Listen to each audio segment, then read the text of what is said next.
അസ്സലാമു അലൈക്കും വറഹ്മത്തുള്ളാഹ്. പ്രിയമുള്ള സഹോദരങ്ങളെ, ഖല്ലാദ് റളിയല്ലാഹു അൻഹു അള്ളാഹുവിൻ്റെ ഔലിയാക്കളിൽപ്പെട്ട മഹൽ വ്യക്തിയായിരുന്നു. രാവും പകലും അദ്ദേഹം ഇബാദത്തിലായി മുഴുകി.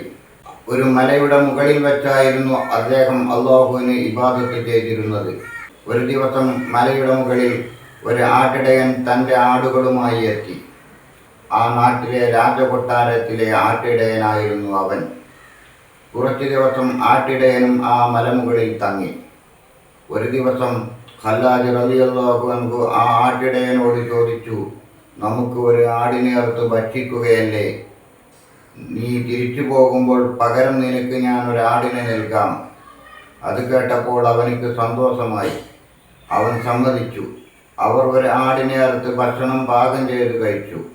ഭക്ഷണം കഴിച്ചതിൻ്റെ ശേഷം ബാക്കി വന്ന ഭക്ഷണാവശിഷ്ടങ്ങൾ ഒരുമിച്ച് കൂട്ടി ഖല്ലാദ് റളിയല്ലാഹു അൻഹു പറഞ്ഞു, കുംബീദിനില്ല.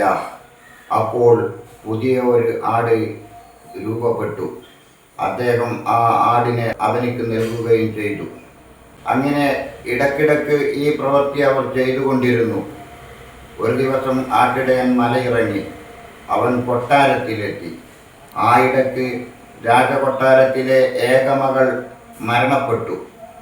രാജാവ് നാട്ടിലുള്ള എല്ലാ വൈദ്യന്മാരെയും കൂട്ടിക്കൊണ്ടുവരുവാൻ കൽപ്പിച്ചു. നാട്ടിലുള്ള എല്ലാ വൈദ്യന്മാരും രാജകൊട്ടാരത്തിലെത്തി. രാജാവ് അവരോട് വിളംബരം ചെയ്തു, എൻ്റെ മകളെ സുഖമാക്കാൻ കഴിയാത്ത ഒരു വൈദ്യനെയും ഇനി ജീവിക്കാൻ അനുവദിക്കില്ല. വൈദ്യന്മാർ പലരും പല മരുന്നുകളും പ്രയോഗിച്ചു. പക്ഷേ യാതൊരു ഗുണവും ഉണ്ടായില്ല. രാജാവ് അവരുടെ എല്ലാം തലയറുക്കുകയും ചെയ്തു. ഇത് കണ്ടപ്പോൾ സഹിക്കാൻ വയ്യാതെ ആ ആട്ടിടയൻ തൻ്റെ മനസ്സിൽ സൂക്ഷിച്ചിരുന്ന രഹസ്യം അറിയാതെ പറഞ്ഞുപോയി. ആട്ടിടയൻ പറഞ്ഞു, ഈ മകളെ ജീവിപ്പിക്കാൻ കഴിവുള്ള ഒരാളെ എനിക്കറിയാം.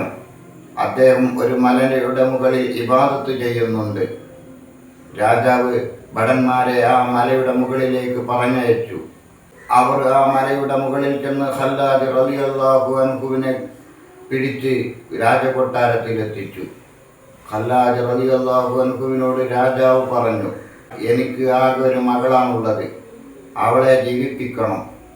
ഖല്ലാദ് റളിയല്ലാഹു അൻഹു പറഞ്ഞു, ജനനവും മരണവും അള്ളാഹുവിൻ്റെ തൃപ്തിക്കുള്ളതാണ്. ഇത് ഞാൻ ചെയ്താൽ നിങ്ങൾ എന്നെ വെറുതെ വിടുകയില്ല. അപ്പോൾ രാജാവ് പറഞ്ഞു, നിങ്ങളെ ഒന്നും ചെയ്യുകയില്ല. നിങ്ങൾ എൻ്റെ മകളെ ജീവിപ്പിച്ചു തരണം.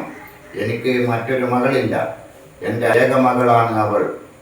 അപ്പോൾ ഖല്ലാദ് റളിയല്ലാഹു അൻഹു ആ മൃതശരീരം നോക്കി കുംബീദിനില്ല എന്ന് പറയുകയുണ്ടായി. എന്നാൽ ഒരു ഫലവും ഉണ്ടായില്ല. അദ്ദേഹം വീണ്ടും ആ ശരീരം നോക്കി കുംബീദിനില്ല വീണ്ടും പറഞ്ഞിട്ടും രണ്ടാമതും ഒരു ഗുണവും ഉണ്ടായില്ല. അപ്പോൾ അദ്ദേഹം മൂന്നാമത് കുംബീദിനി, എൻ്റെ സഹായത്തോടെ നീ എഴുന്നേൽക്കൂ എന്ന് പറഞ്ഞു. ഉടനെ മൃതശരീരം കൈകാലുകൾ ഇളക്കി കണ്ണുകൾ തുറന്നു എഴുന്നേറ്റിരുന്നു. ഇത് കണ്ടപ്പോൾ ആ നാട്ടിലുള്ള പണ്ഡിതന്മാരൊരു ഫത്വ ഇറക്കി, ഖല്ലാദ് അള്ളാഹുവിനെ ധിക്കരിച്ചിരിക്കുന്നു, അതുകൊണ്ട് അദ്ദേഹത്തെ വധിക്കണം. അങ്ങനെ അവർ ഫത്വ ഇറക്കുകയും ഖല്ലാദ് റളിയല്ലാഹു അൻഹുവിനെ വധിക്കുകയും ചെയ്തു. എന്നാൽ ഖല്ലാദ് റളിയല്ലാഹു അൻഹു അദ്ദേഹത്തെ വധിക്കുമ്പോൾ അള്ളാഹുവിനോട് ഇങ്ങനെയായിരുന്നു പറഞ്ഞത്, അള്ളാഹുവേ, ഞാൻ നിന്നെ അറിയുന്നു, പക്ഷേ ഇവർക്ക് നിന്നെ അറിയുന്നില്ലല്ലോ. അതുകൊണ്ടാണ് ഇവർ എന്നോട് ഇത്തരം തെറ്റുകൾ ചെയ്യുന്നത്. അതുകൊണ്ട് ഇവരോട് നീ ക്ഷമിക്കണമേ എന്നായിരുന്നു ഖല്ലാദ് റളിയല്ലാഹു അൻഹു പറഞ്ഞത്. സഹോദരന്മാരെ, ഇവിടെ നാം ഒരു കാര്യം ചിന്തിക്കേണ്ടതുണ്ട്. അല്ലാഹു സുബ്ഹാനഹു വ തആല ഖുദ്സിയായ ഒരു ഹദീസിൽ പറഞ്ഞിട്ടുണ്ട്, എൻ്റെ ഒരടിമ എന്നിലേക്ക് അടുക്കുമ്പോൾ അവൻ ഒരു മുഴമെടുത്തു കഴിഞ്ഞാൽ ഞാൻ അവൻ്റെ അടുത്തേക്ക് 2 മുഴമെടുത്തിരിക്കും. എൻ്റെ അടിമ എന്നിലേക്ക് ഒരു ചാണെടുത്തു കഴിഞ്ഞാൽ ഞാൻ അവൻ്റെ അടുക്കേക്ക് 1 മുഴമെടുക്കും. എൻ്റെ അടിമ എന്നിലേക്ക് നടന്നെടുത്താൽ ഞാൻ അവനിലേക്ക് ഓടിയെടുക്കും. അങ്ങനെ ഞാൻ അവൻ തന്നെയായിത്തീരും. അവസാനം അവൻ എൻ്റെ കണ്ണാകും, അവൻ എൻ്റെ നാവാകും, അവൻ എൻ്റെ കൽബാകും. അള്ളാഹു ഈ പറഞ്ഞതിൻ്റെ ഉദ്ദേശം അള്ളാഹു സുബ്ഹാനഹു വ തആലാന്റെ മുഅ്മിനീങ്ങൾ അള്ളാഹുവിനോട് അടുക്കുന്തോറും അള്ളാഹു അവനോട് അടുക്കുമ്പോൾ അവൻ അള്ളാഹുവിൻ്റെ ഔലിയായി തീരുമ്പോൾ അള്ളാഹു തആല ചെയ്യാൻ ഉദ്ദേശിക്കുന്ന എല്ലാ പ്രവർത്തനങ്ങളും ചെയ്യുവാനുള്ള കഴിവ് അവനക്ക് നൽകും. അത്തരം വ്യക്തികളിൽപ്പെട്ട ഒരു മഹൽ വ്യക്തിയായിരുന്നു അദ്ദേഹം.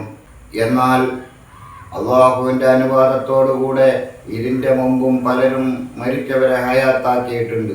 ബഹുമാനപ്പെട്ട ഈസാ നബി അലൈഹിസ്സലാം മരിച്ചവരെ ഹയാത്താക്കിയിട്ടുണ്ട്.